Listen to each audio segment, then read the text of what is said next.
Hi guys, today let's discuss this Bitcoin price action. So there's a lot of people asking me what's my opinion.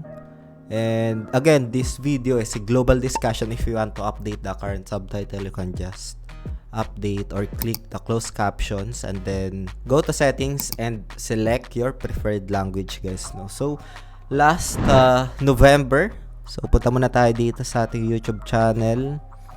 I discussed this Bitcoin 2026 probability trajectory. So let's check this one. Ayan. So I'll share the trajectory of the price action. Like for example, this one. Ayan, makikita natin dito yung bull market, bear market, accumulation, expansion, and reaccumulation. So this is only a probability. So bigyan ko lang kayo dito ng update. Ito yung latest one. Ayan. Papakita ko lang sa inyo. And then, yung current price action, guys. So, discuss natin yan.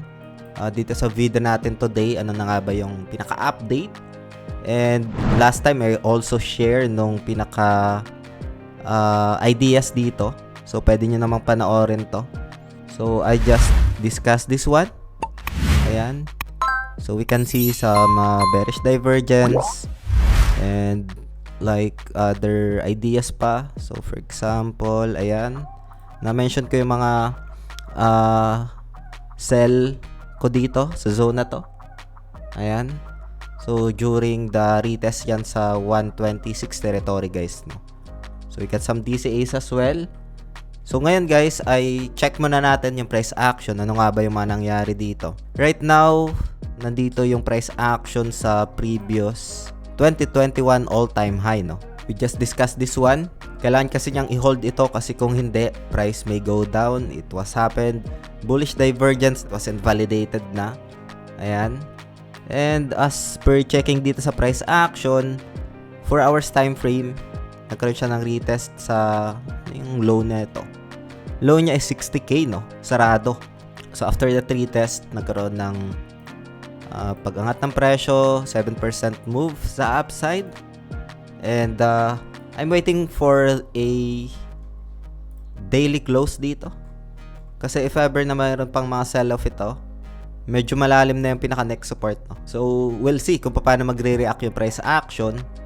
And like for example, 4 hours time frame. So we can see massive sell-off dito. And so puntahan naman natin yung chart na sinishare ko lagi ito during Bitpinas, Bitbulaga as well. So, puntahan natin to.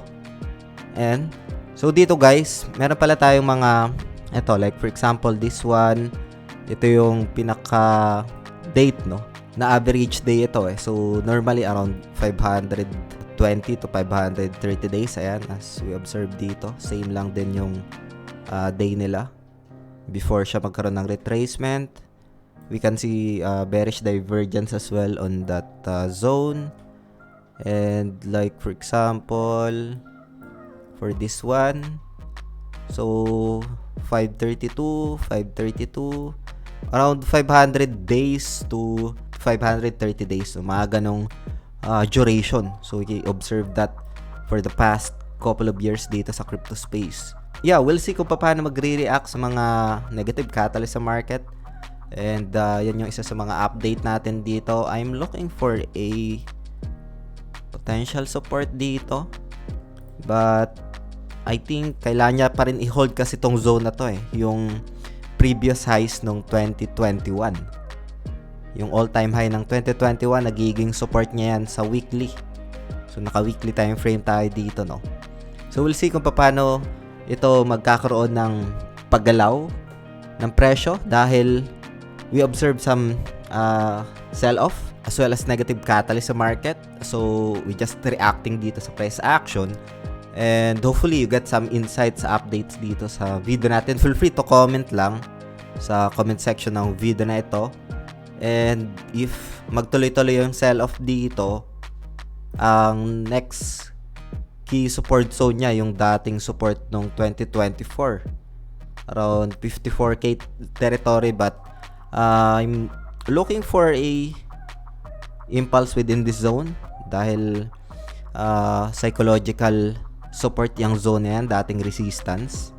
And as you observe sa ating YouTube channel, ang daming mga nagtatanong sa DEX. We have this DEX content as well. So we can explore naman dito yung like dito sa DEX, no? Dahil meron ng bago din. Like for example, this one AI stocks, meron na rin dito.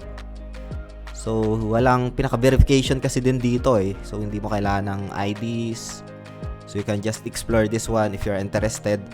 And yeah, hopefully you get some insights sa update dito. Feel free to comment lang kung ano yung gusto nyong malaman dito. So yun lang for today guys. Maraming salamat ulit sa panunood. Ingat tayong lahat. Peace out. Bye for now.